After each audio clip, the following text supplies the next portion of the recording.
Life insurance policies.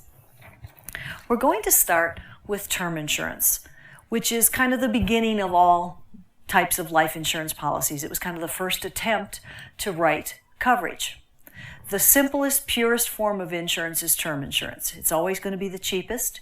There is never a cash value on term policies. That's why the premium is lower.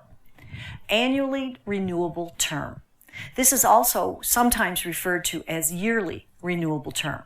It means that every year at the policy date, the end of the policy, if you want the coverage to continue, you have to renew it for another year, and you're now a year older, so your premium goes up. You get to the end of that year, now you're another year older, so your premium is going to go up again because you're a year older. Because age, gender, and smoker, non-smoker are the three big factors in the cost of insurance typically. So it's kind of the first way to start. Term should be considered temporary insurance. Think T for term, T for temporary, because as you can see, every year you get older, your premium is higher. It will get very expensive over time. So one thing to remember also on the term, while you're in that term means a period of time, that year of the policy, the death benefit is level, okay? Every year the premium is what's going to go up. Your death benefit stays the same or is level. There are a couple of other ways that term insurance can be set up. Each one kind of meets a different need. The first one is called increasing term. What is increasing is the death benefit, the face amount, what's going to be paid to your beneficiary.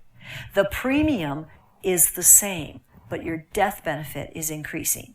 Typically, this is used as a rider. You add it to another policy to get a bump in the death benefit for a few years. That's the whole purpose of them. So it's called increasing term. What increases during that term period? The death benefit. Could be a test question. The next type of term insurance, kind of a special version, if you will, is called level term. For a period of time, and you choose the period of time. It can be a 5, 10, 15, 20, or even 30-year level term. It means that the premium stays level as well as the death benefit for that period of time. So the death benefit is the same, the premium is the same.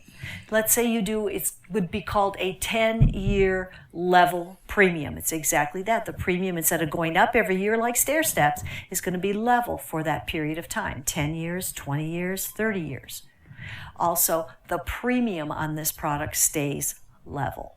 Decreasing term is another type of term insurance. Again, the premium stays level, but the death benefit decreases. It goes down. And it's used for a very specific reason. Think debt. Decreasing term starts with a D. Debt starts with a D. It'll help you remember it. If you owe somebody money, every time you make a payment on a loan or whatever, the loan amount comes down.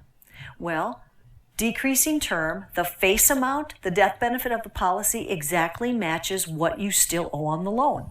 So you make a payment, the loan amount that you owe goes down, the death benefit goes down and matches it, exactly. So what happens if you die while you still have that outstanding loan? Outstanding means you still owe it to someone, and you pass away and you had this decreasing term policy in place. The death benefit would be paid to the entity that had loaned you that money, and it would pay off that debt so the loved ones you leave behind would not have to worry about it. So it's a very specific use for the term insurance. It is to cover a debt while you still owe a lender money on your loan that you haven't paid off. Just remember, it's D for debt. It is decreasing term. The face amount decreases, the premium stays level, and it matches what you owe on the loan. Once the loan is paid off and that balance is zero, your policy would be down to zero and it would be done. Just like your loan is now done because you paid it off.